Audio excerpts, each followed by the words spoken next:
fun fact of the day. If you, okay, I'm still whispering because I'm at my mom's house. But fun fact of the day, if you do this little trick, it'll stop people from taking your stuff. Every time I come to my mom's house, somebody always take my snacks. I'm going to show you a trick that you can do so someone leave your stuff alone. Alright, so this is the bag. This is the bag, right? You're going to go out and you're going to go buy one of these bags.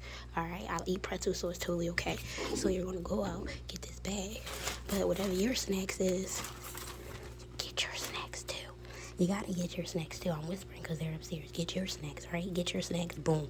Get a bag that you know nobody in your house is going to mess with. So when you put it up on top of the fridge or in the house like this, they going to leave it alone. Like, you're not going to eat this, right? But check this out.